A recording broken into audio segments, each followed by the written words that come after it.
Bitcoin investors should send a thank you note to India's Modi and Venezuela's Maduro.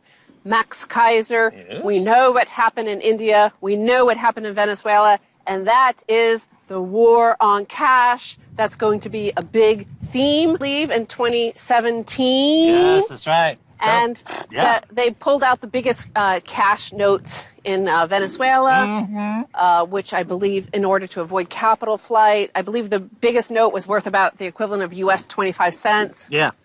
Yeah, well, exactly. There's actually a Bitcoin hardware called Open Dime, I believe, where you can actually get a $1,000 note in Bitcoin. You can carry it around like cash. It's like a bearer note, bearer bond, which is the new reality of things. Yeah, okay, so India, they attacked paper money. It went catastrophically wrong. Venezuela, of course, is going into hyperinflation. People in China are trying to get their money out of China. They figured out that Bitcoin's the way to do it. So Bitcoin, as it was designed, is working as designed. It's giving folks the ability to get out of the central banking commercial banking matrix of fraud, deception, malfeasance, paper money printing, fiat lunacy, and they're saying, you know what, Bitcoin is like gold, except it's more portable, it's more divisible, it's not very fungible, but it is very practical. Yeah, apparently something like over 100 people died in India due to the It's worse than Walmart on Thanksgiving Day after. Yeah, in India, caused by the largest rupee notes being pulled out of circulation. Satoshi, like Jesus himself, he was at the exact moment that he was needed to change the world forever. Satoshi, thank you. But of course, you know, 2016 was the year of the people, where the people overthrew the elite, or certainly began the uprising against the elite. And that was a theme throughout all of 2016. So going ahead into 2017, this is, I think we'll see the final capitulation. We already see, Donald Trump has appointed his budget director, is a big believer in Bitcoin, and Mulvaney of South Carolina. And he actually says that Bitcoin is incorruptible, and that it's not government fiat, and therefore it can't basically cause the chaos that you see happening in India. It's also immune from academic lunatics like Paul Krugman, who immediately when this guy was nominated wrote an op-ed piece for the New York Times saying, oh my God, he believes in Bitcoin, ha ha ha ha, hardy har har.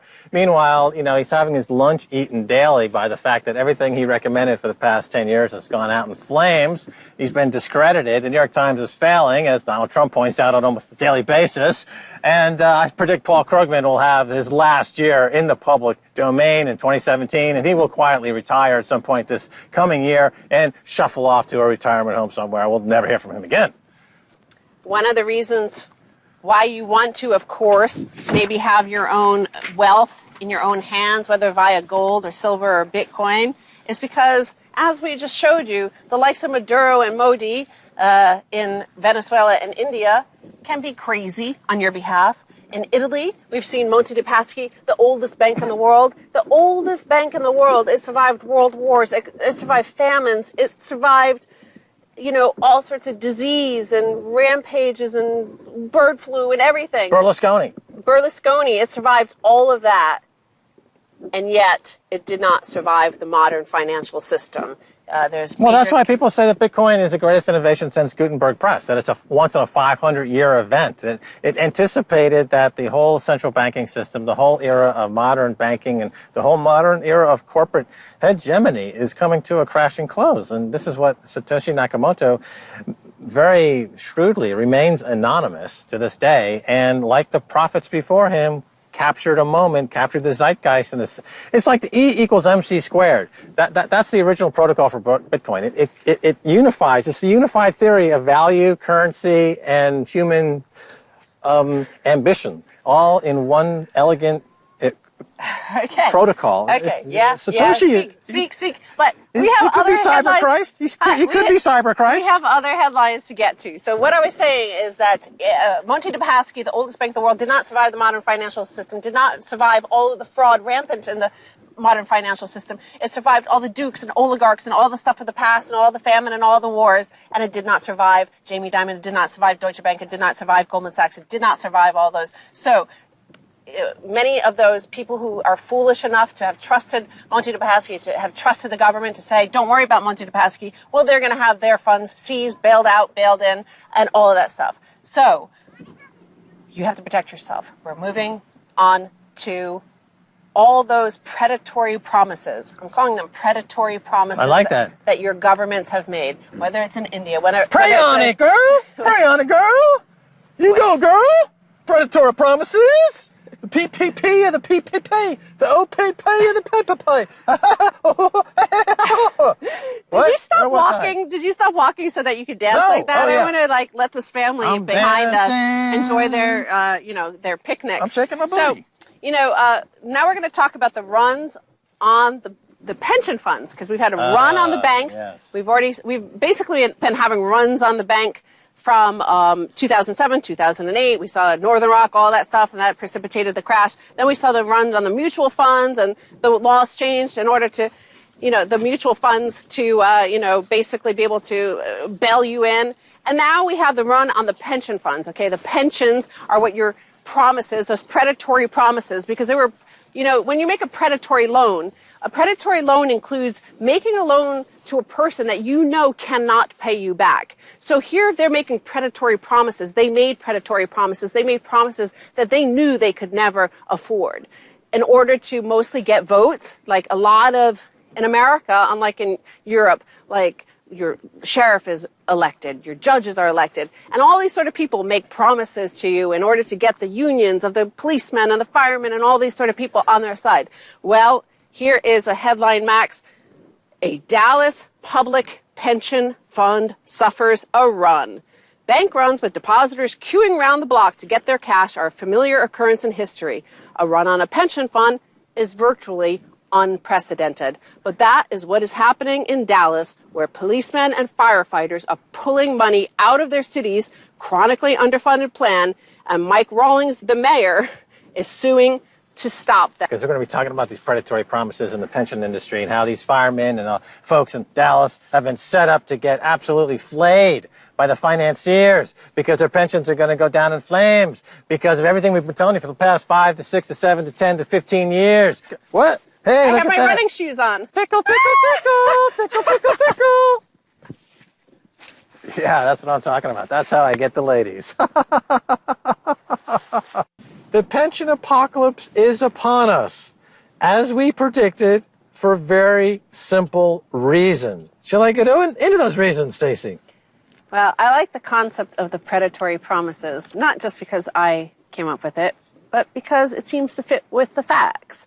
And that's why we're sitting on a bench for the second half. It's kind of like you always see retired people just sitting on a bench, enjoying their life, enjoying their pension. Not many people in the future may be able to enjoy their pension, certainly not in Dallas. We see, so I had mentioned that the public pension for the firemen and the police was running into trouble. They were suffering a run on the pension fund. Well, at the start of the year of 2016, the fire and police pension fund had $2.8 billion in assets. Since then, nearly $600 million has been withdrawn from the plan, of which almost $500 million has been taken out since August 13th. That is an alarming acceleration. In 2015, total withdrawals were just $81 million. Yeah, let me put this into context with the first half. We're talking about Bitcoin and what shows we've mentioned in the past about why pension funds were going to all blow up, essentially. And this is right on time, because back in 2008, 2009, Bitcoin was invented as a response to bank fraud and central banks. Central banks at that time, to bail out banks around the world, lowered rates down to 0, and in some cases negative, as a way to take money from the pension accounts, from the firemen, from the CalPERS, from your IRA, from your rollover, all pension accounts that invest in fixed income securities as they normally do. That money was taken, and it was put into the pockets of the bankers so that the bankers would not suffer the embarrassment of having to declare bankruptcy. But now we are 8 years, 9 years, 10 years later, and the average maturity of those fixed income instruments, those bonds, are now up for rolling over. And when you go out to the market and you try to find something that was paying 5, 6, 7%, you find it's all been destroyed. and you cannot replace that income with anything out there in the marketplace. So people who are the beneficiaries of these pension accounts figured this out and saying, I better get my money out quick, because if you're going to panic, panic quick. You know, if you're going to be a panicker, panic early, panic quickly. And these people are getting out while they still have some pennies on the dollar left to get out with. But these pension funds are all worthless, and it's all because central banks, again, cheerleaded by guys like Paul Krugman. I don't want to be picking on Paul Krugman all the time, but he was the #1 cheerleader that central banks were not committing massive fraud. But here, the proof is in the pension fund pudding. That's right. And the article does point out that this pension fund, just like CalPERS and other big pension funds, this one's a small one compared to CalPERS, but they were relying on 8.5% returns, in which they said is absurd when the 10-year Treasury note has been yielding 1.5% to 3%. Right. And so because of that, because of those declines, they turned to risky assets. And they, in fact, but that strategy, they say, did not work. No. The value of its investments declined by $263 million in 2014 and $396 million in 2015, thanks largely to write-downs of those risky assets. So, as you said, the firemen and policemen started to withdraw their funds. So remember, they had started out with $2.8 billion, then people started to withdraw, but even at the start of 2016, they said the plan was just 45% funded and was expected to become insolvent within 15 years. When some workers take out their money, they get the full value of their benefits, leaving a smaller pot to be shared among the remaining members. The city estimates that the funded ratio has fallen to 36% after the withdrawals. As in a bank run, it seems rational to withdraw your money if you worry that all the benefits won't be paid. Right. The defense made by the pension fund managers will be that they can't control the market. The market has a mind of its own. I hope that the firemen and all other pension holders who are getting ripped off in this way don't allow themselves to do the correct thing, which is to sue these pension managers and their banking enablers unmercifully. And how did Jamie Dimon make $1 billion? He made it by nickel and diming pension funds by participating in artificial interest rate lowering and defrauding the global economy. How did Lloyd Blankfein at Goldman Sachs become a billionaire? By defrauding folks a penny at a time from pension holders. The firemen put their money into Lloyd Blankfein and Jamie Dimon's account. Well, there are two sides to all contracts and equations. So in the case of predatory lending, some guy who works at McDonald's is convinced by the loan officer to say he actually makes $100,000 a year. He knows he only makes $15,000 a year. He knows he cannot pay back his $750,000 loan. Both of them know that this loan cannot be repaid unless something crazy happens, like his house price goes up massively and he can flip it. Here, and these predatory promises, I'll tell you how stupid the other side of the equation was to ever think that they could ever collect on these promises. The only way they could have collected on these promises, the only way they could have slept at night believing these promises, is that the future taxpayer of Dallas would double their tax rate, double their property taxes, double their local income tax, all of that stuff, in order for these to be paid. Because one of the unique circumstances of this Dallas pension fund, which is insane, the Dallas fund has a particularly big problem. It operates a deferred retirement option plan called DROP, which allows police and firemen who have qualified for retirement to keep working while their benefits are kept in a separate account, earning an interest rate that has been 8 to 10% a year. More than 500 Dallas drop accounts are worth more than $1 million. The average amount is worth nearly $600,000. So $500, 500 people with $1 million in the account at 10%, they're collecting $100,000 a year just in interest being paid by the taxpayer of Dallas. Right, it's a scam. I understand that, and the perpetrators of the plan are in cahoots with the bankers to create plans that are guaranteed to bankrupt the pensioners, and they are also on the hook in terms of being brought up on fraud charges. They just like we saw with the municipal bonds and the municipal pensions that covered so brilliantly by Matt Taibbi, where they were sold derivative products and credit default swap products and other products that were guaranteed to bankrupt them. Same thing's happening in the pension industry. But the key here in this scenario is that the assumption made about interest rates being 5, 6, 7% is not an irrational idea to have, because historically the 10-year note would a normal interest rate would be, or even a normal central bank rate would be 5%. That's a normalized rate for a central bank, and the 10-year might pay 7 or 8%. But Here you have a situation where by lowering rates down to zero to bail out, it just started with the long-term capital management, remember, and Jim Rickards will be the first to tell you. They were colluding with the government to defraud shareholders and stakeholders in a massive scheme, and this is just a continuation of that. Because nobody went to jail for those things, they figured, well, I guess it's open season, let's just do it again, but 100 times worse. Yeah. And again, finally, on this article about the Dallas pension fund, they said there are only two possible solutions to the shortfall: put more money into the fund or to cut the benefits. The 2015 scheme report suggested that total annual contributions to the pension fund would nearly need to double from 37.6% to 72.7% of payroll to close the deficit. And even then, it would take 40 years. Or the pension scheme has asked the city to do a one-off payment of $1.1 billion, which they don't have, so they would have to go to the taxpayer and ask for more money. But this is an endemic problem. It covers trillions of dollars, and it's going to be something Donald Trump has to face. And he's got two choices: either Venezuela or Iceland. If they're going to print money to cover the shortfalls, you're going to be Venezuela. You're going to go into hyperinflation. No one will have any confidence in the dollar whatsoever. If you're going to go to cut benefits, then you're talking about bankruptcy in the banking sector, and you're going to be Iceland, circa 2010 or something, that year when all the big banks had to go bankrupt, and then they had to redo the economy. My choice is to pick the Iceland approach, weed out the scoundrels, tell Jamie Dimon and Lloyd Blankfein to go live in Iceland or someplace, or sink them to the bottom of the ocean. That would be a great start, and and restart the economy. You've got a mandate to make America great again. Well, the first thing you need to do is put bankers in jail.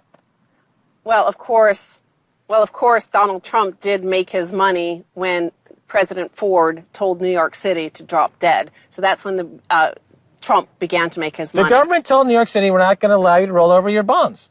And as a result, New York City was bankrupt.